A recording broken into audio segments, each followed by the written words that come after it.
पालिकेचा महासंग्राम या विशेष कार्यक्रमामध्ये आपलं सगळ्यांचं मनपूर्वक स्वागत। आता मी पुण्यातल्या प्रभाग क्रमांक 9 मध्ये आहे।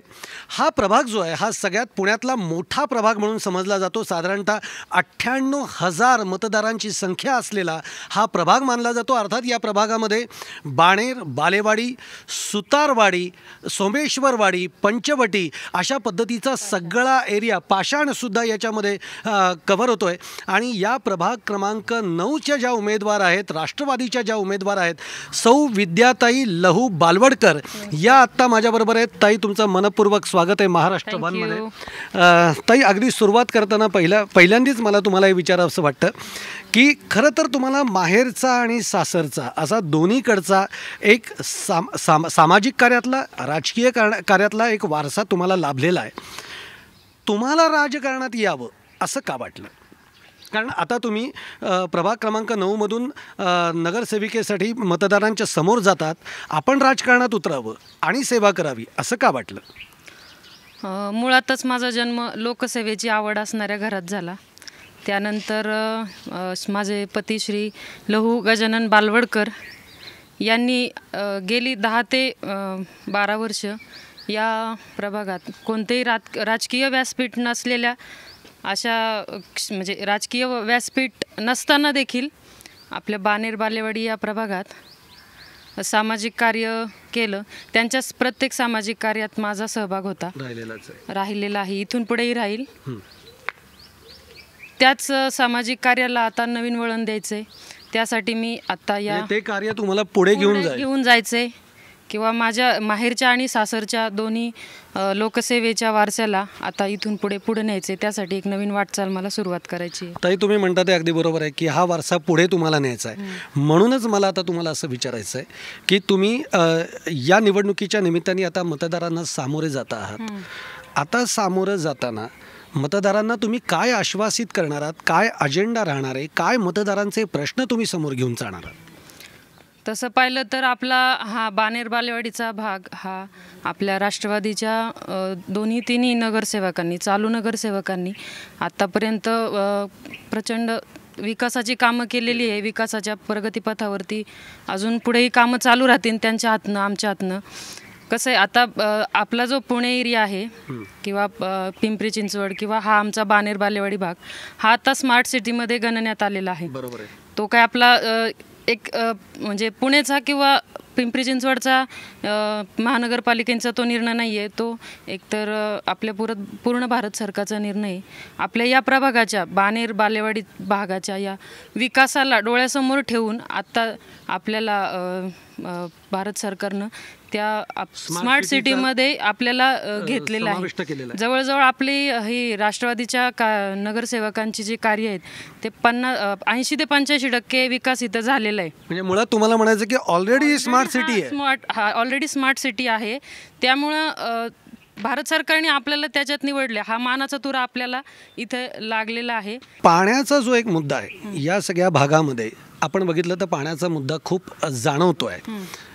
अनेक लोकांचं असं म्हणणं आहे की एक वेळ पाणी मिळत आहे, पाण्याचा पुरवठा कमी पडतो आहे आणि हा इथला ज्वलंत मुद्दा आहे। मी समजतो की लोकसंख्या वाढतीये त्यामुळे हे सगळे प्रश्न वाढणारच आहेत, पण मग या पाणी प्रश्नाच्या सोडवणुकीकडे तुम्ही आगामी काळामध्ये जर तुम्ही निवडून आलात तर आगामी काळामध्ये या लोकांचे प्रश्न आहेत, पाण्याचा प्रश्न तुम्ही कसा सोडवा?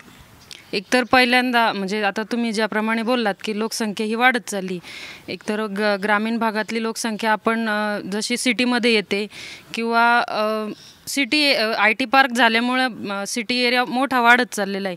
पहिलं पाहिलं तर आपल्याला डॅमची स्वरूप डॅम जे आहेत ते आहे तितकेच राहिलेले आहेत, लोकसंख्या नुसती वाढत चाललेली आहे। तेवढं जर पाणी सगळ्यांना पुरवायचं असेल तर ती अवघड परिस्थिती आहे। पहिलं मी सांगेल की नागरिकांना जागृत करून देईन की तुम्ही पाण्याचा योग्य आणि पुरेपूर व्यवस्थित वापर केला पाहिजे। कारण मी आता ज्या ठिकाणी फिरत होते ना त्या ठिकाणी मला असं जाणवलं की तुम्हाला जरी तुम्ही 3-3 तास पाणी एका वेळेस येत असेल तरी तुम्ही त्या जे पाईपलाईन आहेत त्याला कॉकसुद्धा साधे बसवलेले नाही आहेत ना, जरी तुमच्या नगरसेवकांनी तुम्हाला ते बसून दिले तरी तुम्ही काढता। हा नागरिकांचा प्रॉब्लेम आहे। आमचं असं म्हणणं नाही की तुम्ही तो तुमच्या पद्धतीने सॉल्व्ह केला पाहिजे, आम्ही त्यासाठीच असणार आहोत। पण जर तुम्ही स्वतः नागरिक, आपण एक जागरूक नागरिक अशा हिशोबाने जर तो प्रश्न आपल्या पद्धतीने सोडवण्याचा प्रयत्न केला तर तो सगळ्यांनाच सोपा पण जाणार, सगळ्यांना आनंददायी पण असणार आहे. म्हणून माझा पहिला प्रभाव असणार की मी नागरिकांना जागृत करून देणार की पाणी हा ज्वलंत एक समस्या आहे. तुम्हाला किती आपण गांभीर्याने बघितलं पाहिजे. आपल्याला नुसतं आपल्या 2 प्रभाग किंवा 2 महानगरपालिकेच्या हिशोबापुरते डॅम तेवढ्यासाठीच नाही, बाकीच्या प्रभागांना किंवा बाकीच्या ठिकाणी आपल्याला पाण्याची समस्या सोडवावी लागते. त्या हिशोबाने नागरिकांना आम्ही जागृत करून जे पाण्याचा प्रॉब्लेम येईल त्या प्रॉब्लेमला कुठल्या पद्धतीने कशा रीतीने आपण सोयीस्कररित्या सगळ्यांना पाण्याची किंवा आपण पाण्याच्या टाक्या आता इथं बालेवाडीमध्ये आपल्या नगरसेवकांच्या माध्यमातून मोठ्या मोठ्या टाक्यांचं इथं चालू केलेले आहेत. जर काही लोकांना ते किंवा अजून बऱ्यापैकी लोकांना माहीत नाहीत की आपण हे चालू केले. आपल्याला जे पाणी येतं ते कुठून येतं, नवीन सोसायट्या आहेत, सोसायट्यांना सगळीकडे पाणी पुरवावं लागतं. ते पाणी कुठून येतं हे सगळ्यांना माहीत नसतं. ते एक सांगितल्यानंतर आपण आता आहे निवडणुकीचा काळ म्हणून नाही की निवडणुकीचा आत्ता काळ आहे म्हणून त्यांना आता सांगितलं पाहिजे, अशातला भाग पण नाही आहे. रेल्वेवरनं औंधमध्ये येण्यासाठी जो ब्रिज होतोय तो अजूनही अपूर्ण अवस्थेमध्ये आहे. तो पूर्ण करण्याच्या दृष्टीनं तुम्ही काय पावलं उचलणार आणि जेणेकरून वाहतूक व्यवस्था किंवा ज्याला आपण म्हणतो एक ट्रान्सपोर्ट दळणवळण पद्धतीची व्यवस्था ही सुरळीत व्हावी 2 शहरांमधलं, कारण हा जोडणारा भाग आहे 2 शहरांना. तर त्या दृष्टीनं रस्त्यांची आणि त्या पुलाचं काम लवकर पूर्ण व्हावं या दृष्टीनं कशी पावलं उचलणार? मगाशी सांगितल्याप्रमाणे आपला तर स्मार्ट सिटीमध्ये सहभाग झालेला आहे.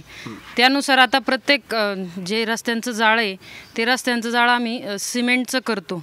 कारण एक असं आहे, छोट्या गल्लीतल्या म्हणजे एक नॉर्मली जो आपण म्हणतो रस्ता तो आम्ही सिमेंटचा करण्याचा किंवा सिमेंट कॉन्क्रीटचा करून देण्याचा आमचं प्राथमिक प्राधान्य राहणं. कारण कसं होतं, ज्यावेळेस आता तुम्ही नवीन बांधकाम काढसाल त्यावेळेस त्याला तो जो सिमेंटचा रोड आहे तो फोडता येत नाही.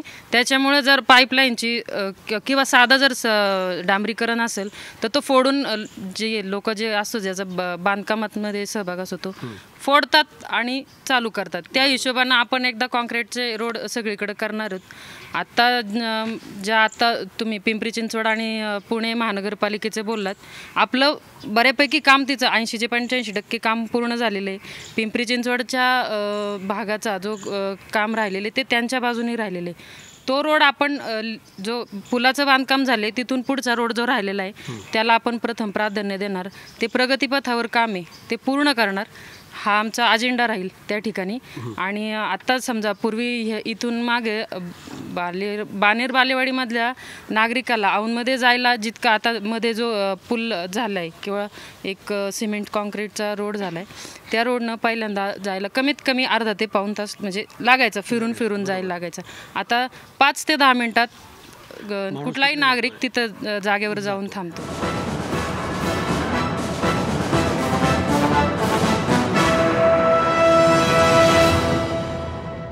महिलांच्या सुरक्षेच्या प्रश्नाकडे तुम्ही कसं बघता? एकतर ह्या घटना झाल्या ह्या खूप दुर्दैवी आहे. असं घटना होऊ नये त्यासाठी आपण इथे जागोजागी CCTV कॅमेऱ्याचं आयोजन म्हणजे किंवा बसवून घेणार आहोत. प्रत्येक प्रभागामध्ये प्रत्येक चौकामध्ये आपण ते बसवण्याला प्राधान्य देणार आहोत. दुसरं महिला सबलीकरण किंवा महिला सुरक्षितेच्या हिशोबाने आपण म्हणजे प्रशिक्षण वर्ग इथे संरक्षण करण्यासाठी प्रशिक्षण वर्ग करणार आहोत. त्याचबरोबर आपण जसं म्हणतो की तुम्ही मुलींना प्रत्येक गोष्टी सांगता तसंच मुलांनाही सांगितलं पाहिजे. कारण आताचं जनरेशन आणि इथून पुढचे जनरेशन ही खूप फास्ट पिढी राहणार आहे. त्यांना जरी म्हणजे हे आता सोशल नेटवर्किंग साईट वगैरे ह्याच्यातनं जो त्यांच्यावरती प्रभाव झाला आहे, एक नागरिक म्हणून किंवा एक आई म्हणून पहिल्यांदा माझं ते काम राहणार आहे की आपल्या मुलाला एक संभाषण झालं पाहिजे किंवा अशा हिशोबातनं तुम्ही त्यांना पहिलं प्रशिक्षण दिलं पाहिजे की अशा गोष्टी टाळणे हे खूप गरजेचं आहे. पोलीस चौकी पण आहे इथं आपल्या बालेवाडीमध्ये पोलीस चौकीचं काम चालू आहे, म्हणजे पूर्ण झालेलं आहे ते. फक्त राहिलेला प्रश्न असा आहे की आपलं पूर्ण काम झालेलं आहे ते प्रगतीपथावरती आहे.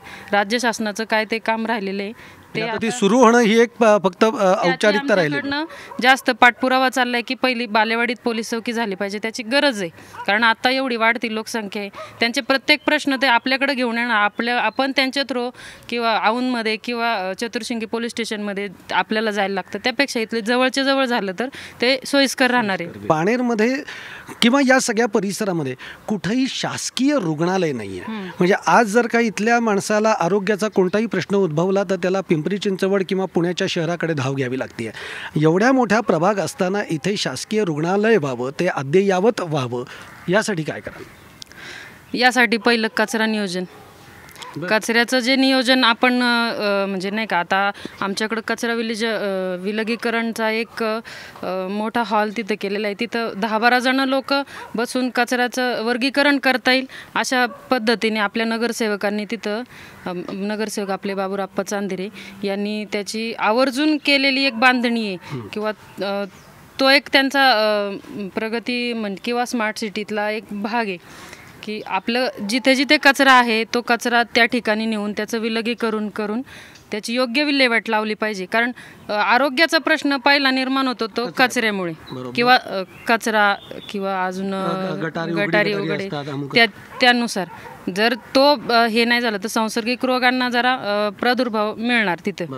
त्याच्यानंतर झाला हॉस्पिटलचा प्रश्न, तर आमचा प्रयत्न राहणार की इथून जर तुम्हाला पुण्याला किंवा औंधला शासकीय रुग्णालयात जायला लागत असेल तर तो डिस्टन्स कमी करावा. की अचानक जर एखादा अपघात झाला किंवा कुठे अचानक इमर्जन्सी आली तर त्या लोकांना तिथपर्यंत जाण्यासाठी भाग न पडता आपल्या इथे जवळ कुठंतरी झालं तर ते चांगलं राहणार की. आणि तो आमचा एक विकासाचा भागामध्ये ते राहील. मला आता 2 प्रश्न एकत्रित मी विचारतो कारण आपल्याकडे वेळ कमी आहे म्हणून. मुलांसाठी खेळाची मैदानं, मुलांसाठी काहीतरी ज्याला एंटरटेनिंग आपण अशा पद्धतीचं की लहान मुलांना ज्याच्यातनं करमणूक होऊ शकेल अशा पद्धतीचे काही उपक्रम या प्रभागामध्ये अशा पद्धतीचं काही करण्याचं योजना आहेत का? एक मुलांसाठी आणि ज्येष्ठ नागरिकांसाठी. मग ज्येष्ठ नागरिकांसाठी विरंगुळा केंद्र असेल, ज्येष्ठ नागरिकांच्या सुरक्षेच्या दृष्टीनं काही पावलं असतील, पण ज्येष्ठ नागरिक आणि मुलांसाठी काय योजना आहेत? पहिलं तर मी हे सांगू इच्छिते की आम्ही गेली बरेच वर्ष माझे यजमान लहू बालवडकर यांच्या मार्गदर्शनाखाली किंवा म्हणजे मार्गदर्शनाखाली आपण बालजत्राचं आयोजन करतो. तिथं खूप मोठा प्रतिसाद आम्हाला मिळतो. लहान मुलांना एक योग्य रंगमंच मिळतो, त्यांचा आनंद. कारण आता सिटी एरिया असल्यामुळं अशा बालजत्रा आपल्याकडं काही भरत नाही. त्याच्यामुळं कधीतरी वेळ काढून त्यांच्यासाठी आवर्जून अशा लहान मुलांसाठी आम्ही तो एक कार्यक्रम हाती घेतला होता. त्याला खूप मोठा प्रचंड असा प्रतिसाद मिळाला. त्यानंतर आता आपण आपल्या बालेवाडीतच एक 11 एकर आरक्षित जागा आहे. त्या ठिकाणी आपण एका भव्य अशा की पुणे पिंपरी चिंचवड अशा भागातनं त्या ठिकाणी एक मोठं उद्यान स्थापनेची आपली विचार आहे. आणि तिथंच म्हणजे आता जसं म्हणतो आपण लहान मुलांच्या बरोबरच ज्येष्ठ नागरिक विरंगुळा केंद्र आपल्या इथं झालेलंच आहे आपल्या नगरसेवकांनी. तसंच म्हणजे आत्ता मला ह्या ठिकाणी आता आम्हाला चालू याच्यात अशी मागणी आली होती की पंचवटी भागातनं की आम्हाला इथे काही नाही झालं तरी चालेल, फक्त पाण्याचा प्रश्न आणि विरंगुळा केंद्र, ज्येष्ठ नागरिक विरंगुळा केंद्र इथं उपलब्ध करून द्या. त्यासाठी आपली तिथं आता कामही चालू झालेली आहेत. म्हणजे त्यांची मागणी आल्यानंतर आपण काही दिवसातच त्यांना ती प्रतिसाद दिला. त्यांनी आमचे आभारही मानले तिथे. त्यांनाही चांगलं वाटलं, आम्हालाही चांगलं वाटलं की आपल्याकडनंही काहीतरी सेवा चालू आहे की आपण त्यांच्या प्रश्नांना व्यवस्थितपणे उत्तर देतोय. या होत्या विद्याताई बालवडकर. त्यांनी मतदारांना आश्वासित तर खूप केलेलं आहे, कामं करून दाखवणार असे आश्वासनं मतदारांना आहेत. आता अर्थात येणारा काळ ठरवेल. 23 फेब्रुवारीनंतर खऱ्या अर्थाने ठरेल की त्यांचा जो दावा आहे तो योग्य आहे किंवा नाही. मतदार कौल देणार आहेत. मतदार हा राजा असतो, त्यामुळे तो 21 तारखेला आपली मतं ही मतपेटीमध्ये बंद करेल आणि 23 तारखेलाच खऱ्या अर्थाने कळेल की विद्या बालवडकर ज्या पद्धतीने म्हणत आहेत त्या पद्धतीने पुढच्या कामासाठी त्या पुढे जाऊ शकतायत किंवा नाही शकत आहेत. हा येणारा काळच ठरवेल. पाहत राहा महाराष्ट्रवान.